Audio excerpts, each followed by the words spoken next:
ইফাতুল কাজী লিখেছেন, মৃত ব্যক্তিকে গোসল দিয়ে হাদিয়া নেওয়ার বিধান কি? মাকসুদা খাতুন রেশমা আপনি লিখেছেন, একটা মেয়ের উপর বৃদ্ধ বাবা মা সহ পরিবারের মোট 6 জন নির্ভরশীল। এই কারণে মেয়েটার 34 বছর হলেও বিয়ে হতে সমস্যা হচ্ছে। এই মুহূর্তে মেয়েটি কি সিদ্ধান্ত নেবে? বাবা মায়ের পরিবারের দায়িত্ব নাকি বিয়ে করবে? মেয়ের পরিবারের অন্য কোনো উপায় নাই। অনেকে কষ্ট করে মেয়েকে শিক্ষিত করেছেন।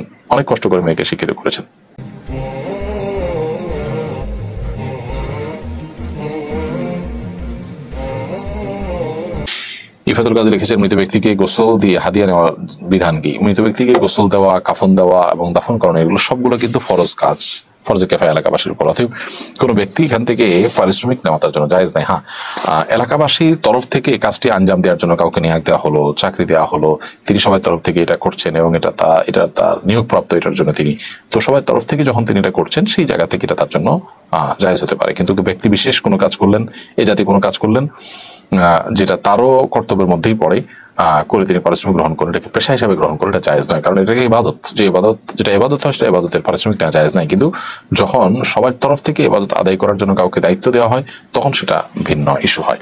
মাকসুদা খাতুন রেশমা আপনি লিখেছেন, একটা মেয়ের উপর বৃদ্ধ বাবা মা সহ পরিবারের মোট 6 জন নির্ভরশীল। এই কারণে মেয়েটার 34 বছর হলেও বিয়ে হতে সমস্যা হচ্ছে। এই মুহূর্তে মেয়েটি কি সিদ্ধান্ত নেবে? বাবা মায়ের পরিবারের দায়িত্ব নাকি বিয়ে করবে?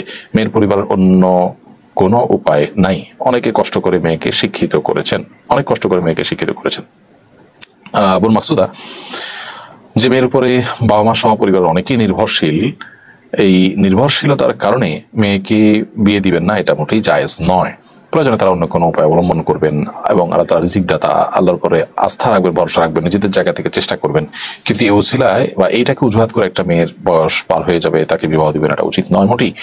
কারণ এই মেয়ের উপরে মেয়ের চরিত্র রক্ষা করার জন্য তাকে বিয়ে দেওয়াটা অপরিহার্য, সে বিষয়টি আপনাদের মাথায় রাখতে হবে। যদি মেয়ে নিজে থেকে বলে যে আমি বিবাহ করবো না, আমি নিজে বিবাহ না করলেও গুনাহে লিপ্ত হওয়ার আশঙ্কা নেই, নিজেকে আমি কন্ট্রোল বা নিয়ন্ত্রণ করতে পারছি ইত্যাদি ইত্যাদি, তাহলে সেক্ষেত্রে এটি ভিন্ন বিষয় হবে।